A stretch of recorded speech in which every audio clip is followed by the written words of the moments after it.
Hello students. Last lecture में हमने पढ़ा था चिप फॉर्मेशन के बारे में। उसमें हमने पढ़ा था चिप्स की फॉर्मेशन की मैकेनिज़्म क्या है और कितने तरह की चिप फॉर्मेशन होता है। अब इस लेक्चर में हम पढ़ेंगे ऑर्थोगोनल एंड ऑब्लिक कटिंग। तो इसमें हम पढ़ेंगे कि ऑर्थोगोनल कटिंग क्या होती है, ऑब्लिक कटिंग क्या होती है और इनका चिप फॉर्मेशन पे क्या इफ़ेक्ट पड़ता है, और rake angle, nose radius and cutting edge angle किस तरह से इफ़ेक्ट करते हैं ऑर्थोगोनल कटिंग को और ऑब्लिक कटिंग को और चिप फॉर्मेशन को। तो ऑब्लिक कटिंग क्या होती है? ऑब्लिक कटिंग का मतलब होता है किसी भी एंगल पे, बट एंगल 90 डिग्री का नहीं होना चाहिए। अगर इस तरह की कटिंग हो रही है तो वो ऑब्लिक कटिंग होती है, और 90 डिग्री के एंगल पे हो रही है तो ऑर्थोगोनल। अब 90 डिग्री का एंगल किससे होता है? जो डायरेक्शन ऑफ कट है, डायरेक्शन ऑफ कट से अगर 90 डिग्री का एंगल हो तो इस तरह की जो चिप फॉर्मेशन होती है वो ऑर्थोगोनल होती है, और 90 डिग्री से कम कुछ भी या ज़्यादा हो तो वो ऑब्लिक कटिंग होती है। तो चलो इसके बारे में पढ़ते हैं।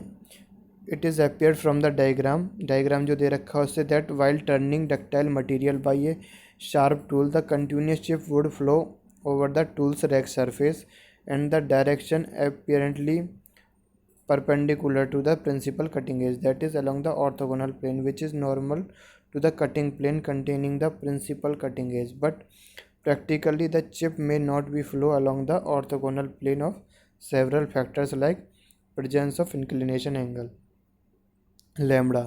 यानी लैम्बडा अगर जीरो है तो chip flow along the orthogonal plane, और लैम्बडा जीरो नहीं है तो चिप ऑर्थोगोनल प्लेन पे परपेंडिकुलर नहीं जाएगी, कुछ एंगल पे जाएगी। अब जैसे कि ये दो डायग्राम दिखाए गए हैं, एक कटिंग डायरेक्शन है जिधर VC है लिखा हुआ है। अगर कटिंग डायरेक्शन के परपेंडिकुलर है, 90 डिग्री डायरेक्शन में है, तो उस तरह की जो कटिंग होगी वो उसे हम बोलेंगे ऑर्थोगोनल कटिंग। ठीक है। लेकिन अगर कटिंग इस तरह की नहीं है, इंक्लाइंड है उससे, तो उसे बोलेंगे ऑब्लिक कटिंग। तो ऑर्थोगोनल कटिंग क्या होती है? और when chip formation along orthogonal plane, इस तरह से भी डिफाइन कर सकते हैं हम इसे कि ऑर्थोगोनल प्लेन के अलोंग अगर चिप फॉर्मेशन हो तो उसे ऑर्थोगोनल कटिंग कहते हैं। लेकिन अगर चिप फॉर्मेशन किसी एक एंगल पे हो तो उसे ऑब्लिक कटिंग बोलते हैं। अब प्योर ऑर्थोगोनल कटिंग क्या होती है? This refers to chip flow along pi naught and phi 90 equal to 90 degree जी। तो इस तरह की अगर हो तो उसे, तो cause of amount of chip flow deviation, तो ये जो चिप फ्लो हो रहा है, डेविएशन हो रहा है, इसकी कॉज क्या होती है? The deviation of chip flow in machining like turning by single point tool may be deviated from the orthogonal plane due to the following three factors. ये फैक्टर क्या है? Restricted cutting effect, tool nose radius, presence of inclination angle lambda. यानी कि lambda अगर zero ना हो तो अब इन तीन चीज़ों के इफेक्ट के बारे में हम पढ़ेंगे। रेस्ट्रिक्टेड कटिंग इफेक्ट क्या होता है, टूल नोज रेडियस की वजह से क्या इफेक्ट पड़ता है, और lambda is not equal to zero से क्या होता है। तो सबसे पहले हम पढ़ते हैं restricted cutting effect. In machining like turning, shaping etcetera by single point turning tool, the metal removal is accomplished mainly by the principal cutting edge, but the auxiliary cutting edge, यानी कि साइड कटिंग एज भी हम जिसे बोलते हैं या and cutting edge बोलते हैं, also take part in machining to some extent depends upon the auxiliary cutting edge angle phi 1 and the magnitude of feed जो भी है as in indicated in figure. A small volume of job in the form of helical rib of small triangular section remains uncut. This causes surface roughness in the form of fine threads. अगर आपने workshop में की होगी turning तो आपने देखा होगा कि अगर हम जल्दी जल्दी फीड को देते जाते हैं तो उससे क्या होता है कि सरफेस रफ रह जाता है, तो ये चूड़ियाँ सी बनती चली जाती हैं, उसके ऊपर थ्रेड्स बन जाते हैं, तो वो पोर्शन अनकट रह जाता है कुछ। This cause surface roughness in the form of line thread called feed marks और scallop marks as shown in figure. नीचे मैं दिखाता हूँ इसमें, जैसे कि यहाँ पे दिखाई दे रहा है, अगर हम टर्निंग कर रहे हैं तो टर्निंग में हमें सर्कुलर दिखाई देगा वो। The work material flows out in the form of chip at velocity VA when the auxiliary cutting edge plays negligible role on chip formation. Auxiliary cutting as का प्ले करती है रोल कटिंग में जब हम facing कर रहे होते हैं, लेकिन जब टर्निंग कर रहे होते हैं तो प्रिंसिपल कटिंग एज या साइड कटिंग एज ही मेन रोल प्ले करती है कटिंग में। But when the auxiliary cutting edge keeps sizeable contact with the work piece, यानी कि ये तब होता है जब हमारा क्लियरेंस एंगल में कम होता है। Then the material that comes out from the edge of velocity will be interface with the main stream of the chip causing chip flow deviation। इसकी वजह से क्या होता है, चिप फ्लो डेविएशन हो जाता है। तो the phenomena is called restricted contact cutting effect. तो इसकी वजह से क्या होता है, जब ये फिनोमेना होता है तो एंगल्स में डिफेक्ट आ जाता है, डिफरेंस आ जाता है, जिसकी वजह से इक्वेशन जो ये इक्वेशन 6.5 दे रखी है वो ये निकल के आती है। उसकी वजह से क्या होता है, indicates that even if in the absence of lambda chip flow में डेविएट, यानी कि चिप का डेविएशन हो जाता है, कुछ रैक सरफेस के ऊपर से जाती है और कुछ क्लियरेंस सरफेस के ऊपर से होके जाती है। तो इसकी वजह से चिप डेविएशन हो जाता है। चिप जब डेविएशन होता है तो चिप के रेस्पेक्ट में जो फोर्स लग रहा होता है उसमें भी वेरिएशन हो जाता है, जिसकी वजह से क्या होता है, सरफेस रफनेस बढ़ जाती है। अब अगला पॉइंट है effect of nose radius. Effect of nose radius क्या होता है, जो इक्वेशन निकल से ये इंडिकेट करती है कि chip flow deviation is significantly influenced by the principal cutting edge angle phi.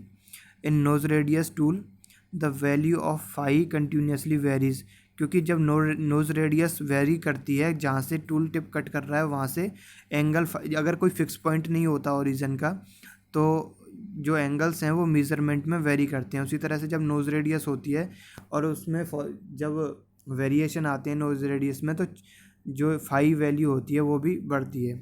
Such variation in phi responsible influences of chip flow deviation, therefore to incorporate the effect of tool nose radius also, then phi in equation 1 need to be replaced by the average value of phi। जैसे कि phi की value continuously बढ़ रही है एक range में, तो हम उसकी एवरेज वैल्यू निकाल लेते हैं, यानी कि मीडियम जो वैल्यू रही होती है उससे क्या होता है, चिप फॉर्मेशन को हम कुछ हद तक कम कर सकते हैं, चिप डेविएशन को। अब effect of inclination angle. Inclination angle का क्या इफेक्ट रहता है इस पर, in absence of restriction cutting edge and nose radius the chip flow deviation will be governed only by the lambda।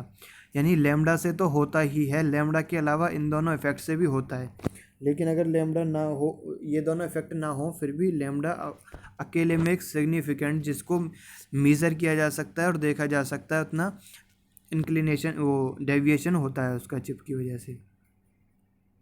Therefore the combined effect of REC tool nose radius and presence of lambda will cause chip flow deviation angle PC।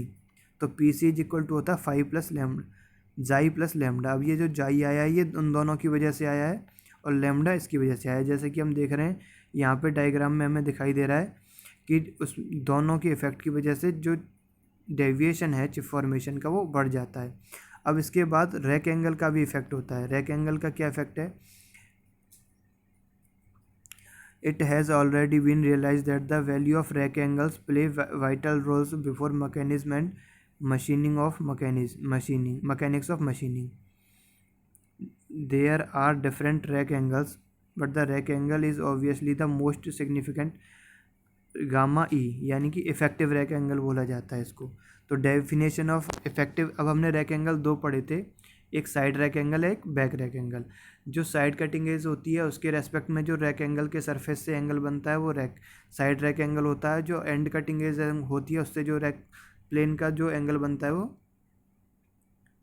And rack angle कहलाता है।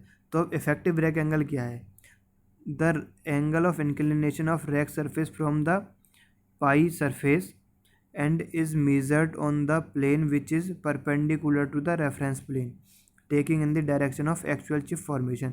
तो effective rake angle क्या होगा, अगर हमारी cutting side cutting edge angle से हो रही है तो side rake angle effective angle होगा, और अगर हमारी एंड कटिंग एज से हो रही है तो एंड कटिंग रैक एंगल जो होगा, एंड या बैक रैक एंगल जो होगा वो होगा इफेक्टिव रैक एंगल। तो जिस रैक एंगल से कटिंग हो रही है उसे इफेक्टिव रैक एंगल माना जाएगा। उन दोनों की वजह से क्या होगा, इंक्लिनेशन होगा चिप में, और उसका इफेक्ट क्या होगा, अब अगला है ऑब्लिक कटिंग से क्या होता है। ये तो हो गए ऑर्थोगोनल है, फिर भी लैम्डा की वजह से इफेक्ट पड़ रहा है उस पर, या नोज रेडियस की वजह से इफेक्ट पड़ रहा है, या रेक्टेंगल की वजह से। अब अगर ऑब्लिक कटिंग है तो उस पर क्या इफेक्ट होगा। Oblique cutting cause the following effects on chip formation and mechanism of machining. Chip does not flow along the orthogonal plane, orthogonal plane पे नहीं फ्लो करती हैं। Chip flow deviation away from the finishing surface which में result lesser further damage of finishing surface but more inconvenience to the operator. बाहर की तरफ जब आएंगी तो वो सरफेस पे तो नहीं जाएंगी लेकिन ऑपरेटर को इफेक्ट करेंगी। Reduce of mechanical strength of the tool tip, increase in temperature at the tool tip, more variation in turning cylinder. अब चिप फॉर्मेशन के लिए फोर्स तो इसमें डिक्रीज हो जाता है, लेकिन अगर हम इंक्लाइन एक ऑर्थोगोनल कटिंग कर रहे हैं तो जो हमारा एरिया होगा जिस पे हम फोर्स लगा रहे हैं वो डेप्थ, जितनी डेप्थ होगी टूल की जिस पे हम कट कर रहे हैं उसके बराबर होगा। लेकिन जब हम ऑब्लिक कटिंग करते हैं तो डेप्थ की बजाय इंक्लाइंट लाइन आती है जिसकी लेंथ बढ़ जाती है, और जब लेंथ बढ़ जाएगी तो एरिया भी बढ़ जाएगा, और जब एरिया बढ़ जाएगा तो स्ट्रेस को अगर हमें उतना ही रखना है तो हमें फोर्सेस ज़्यादा लगानी होंगी, तो इस वजह से हमारा फोर्स बढ़ जाता है। अब इसमें यही on the other hand negative lambda में enhance tool life by increasing the mechanical strength and reducing temperature at the tool tip but may impair the finishing surface. तो द चिप क्रॉस सेक्शन में change from rectangular to skewed trapezium. The ductile material will produce more compact helical chips if not broken by the chip breaker. Chip breaker भी use किए जाते हैं इसमें, उसको break करने के लिए चिप्स को, जब कई बार ऑब्लिक कटिंग की वजह से चिप कंटिन्यूस फॉर्म होती चली जाती हैं और ब्रेक नहीं होती हैं। ठीक है, तो अभी हमने ये ऑब्लिक और ऑर्थोगोनल कटिंग के बारे में पढ़ लिया है। नेक्स्ट लेक्चर में हम पढ़ेंगे फोर्सेस के बारे में, कौन कौन से फोर्स अप्लाई होती हैं जिनकी वजह से मशीनिंग होती है और कैसे कैसे इनको आपस में ORS से ASA में कन्वर्ट किया जाता है और ASA से ORS में कन्वर्ट किया जाता है। Okay, thank you.